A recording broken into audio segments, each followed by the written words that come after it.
සුබ දවසක් වේවා. කොහොමද ඔයාලට? මගේ YouTube channel එකට ඔයාලව ආදරෙන් පිළිගන්නවා. අද මැයි 2 සෙනසුරාදා. මං සාමාන්‍යයෙන් සතියට බඩු ගෙන්න යන්නේ සෙනසුරාදා දවසක.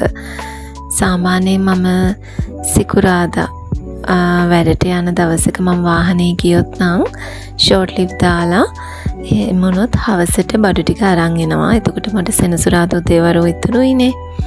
ඉතින් සිකුරාදට වාහනේ වැඩට යන්න ඇති දවසක් වුණොත් මට සෙනසුරාදා තමයි බඩු ගේන්න යන්න වෙන්නේ. ඉතින් මම ෆුඩ් සිටි පැත්තේ ගිහිල්ලා එළවලු කඩවලටත් ගියා. මාළු ගන්න නම් කඩේ වහලා තිබ්බා. ඉතින් මම මාළුත් ෆුඩ් සිටියෙම තමයි අරගෙන ආවේ. මං සංකු එකක් නම් ගෙනාවේ. හෙට අපේ ගෙදරට නෑදෑයෝ ටිකක් එනවා රෑ කෑමකට. ඉතින් ඒගොල්ලන්ට ආවහම මුලින්ම බීම ටිකක් දෙන්න ඕනේ. නැත්තම් නම් මං සාමාන්‍යයෙන් ඒව ගේන්නේ නැත්තම් ළමයි නිතර මේව බොන නිසා. අමතරව මම චිකන් ගෙනාවා. මට ඉතින් අර ෆුඩ් සිටි වල ඇත්තටම ඒව රෙකෝඩ් කරන්න මට තාම මේ පුරුදු නැහැ. මං තාම අලුත් නිසා. ඉතින් මම බඩු වෙළඳ සෙල් වලදී මට ෆෝන් එක අල්ලලා ඇත්තටම රෙකෝඩ් කරන්න තාම හුරු මදි. ඉතින් මං අද බබාලට කේක් එකක් හදලා දෙන්න හිතුවා. කිලෝ එකේ කේක් එකක් හදන්න ගියාට ග්‍රෑම් 300 දාලා හදනවයි කියලා හිතුවා. ඉතින් මම සීනි නම් ගත්තේ ග්‍රෑම් 275යි. අපි චුට්ටක් අඩුවෙන් දැම්මේ. ඉතින් මට පාන් පිටි ගේන්න අමතකුණා. බලන්නකො බෝතලේ තිබ්බේවා ගාන්ටම ග්‍රෑම් 302ක් තිබ්බා. මට මේ වෙලාවටම මේ ප්‍රමාණය තිබ්බේ නැත්තම් පාන් පිටි අඩු වුණා නම් මට අනිත් ඒවත් ආයෙ අඩු කරලා තමයි හදන්න වෙන්නේ. වෙලාවට මේකිනුත් ග්‍රෑම් 300ක් තිබ්බා. ඉතින් බටර් කේක් එකක් හදන්න නම් ඉතින් කවුරුත් දන්නවනේ. අද නම් විශේෂ දේවල් නැහැ. ඒත් පොඩි අය කිව්වා පොඩ්ඩක් අයිසිං කරලා කන්න ආසයි කියලා. ඉතින් මේ අවුරුද්දේ දැන් මේ මාසෙත් ආවා.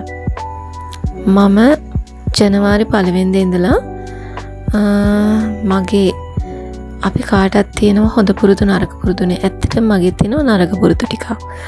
ඒ තමයි මට උදේට නැගිටින්න කම්මැලි. අනිත් එක තමයි මම අපි ඕනම කෙනෙක් පුංචි දරුවෝ වුණත් අපි ව්‍යායාම කරන්න ඕනේ. විශේෂයෙන්ම අපි කාන්තාවෝ අපේ රටේ අර අනිවාර්යයෙන්ම ව්‍යායාම කරන්න ඕනේ සිරිතක් කියන දේ අපේ රටේ පුරුදු වෙලා නැහැ. ඉතින් අර අපිත් ඒ රැල්ලට ගිහිල්ලා ඇත්තටම එක්සර්සයිස් කියන දේ අපි අමුතු දෙයක් අලුත් දෙයක් අපිට ගෑනුන්ට ඕවා කරන්න පුළුවන්ද අපිට ඕවට වෙලාව තියනවද ඔය වගේ නොයෙකුත් දේවල් නිසා ඇත්තටම අපි ගෑනු අපි කීයටවත් එක්සර්සයිස් එකක් කරන්න ජිම් එකකට යන්න කීයටවත් හිතන්නේ නැහැ. ඉතින් නමුත් මම හිතාගත්ත ගෙදරදිම හරි ඕන තරම් අපිට YouTube channel එකේ පැලුවාම තියෙනවා එක්සර්සයිස් කරන ක්‍රම බිගිනර්ස්ලට පටන් ගන්න තැන ඉඳලම කරන්න එක YouTube channel තියෙනවා. ඉතින් මම ගෙදර ඉඳන් හරි කරනවා කියලා හිතන් හිටියා. ඉතින් ජනවාරි 1 වෙනිදා පටන් ගන්නවා කිව්වට දැන් මාස 4කුත් ඉවරුණා.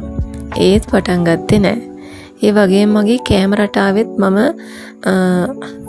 සතුටු වෙන්නේ නැහැ. මමත් පිටි කෑම කනවා, පැන් රස කනවා. ඉතින් මේක හොඳ පුරුද්දක් නෙමෙයි. ඇත්තටම තව ඉස්සරහට අපි වයසට යන්න ඒක අපිට හොඳ දෙයක් නෙමෙයි. මමත් කඩජෝරු කන්න හරි ආසයි. ඔය ස්නැක්ස් කඩවල් වල තියෙන මුරුක්කු ಜಾති ටිපිටි ඒකට චොක්ලට් කන්න මම මාරම ආසයි. ඉතින් මේ පුරුදු මේ නරක පුරුදු තුනක් තියෙනවා ඇත්තටම මගේ ජීවිතේට හොඳ නැති කියලා මම විශ්වාස කරන. ඉතින් මම කොහොම හරි ඉතින් ඒ තුන හදාගන්න තමයි හිතන් ඉන්නේ. මේ මැයි මාසෙන් මම පටන් ගන්නෙ. ඉතින් ඕගොල්ලෝ කොහොමද? අද දැන් මැයි 2 මට මේ මාසෙන්වත් මේ ටික කරගන්න පුළුවන් වෙයිද? මම කොහොම හරි ටාගට් කරනවා. එකපාරටම බැරි වුණත් ටික ටික හරි අපේ ජීවිතේ අපේ ඉම්ප්‍රූව්මන්ට් එකක් හදාගන්න ඕනේ. මොකද අපි නිරෝගී වෙලා හිටියොත් තමයි අපේ දරුවොත් නිරෝගී වෙන්නේ. අපේ මුළු පවුලම රැකෙන්නේ. ඉතින් එක්සයිස් කරන්න, හොඳ ආහාර රටාවකට පුරුදු වෙන්න, උදෙන් නැගිටින්න.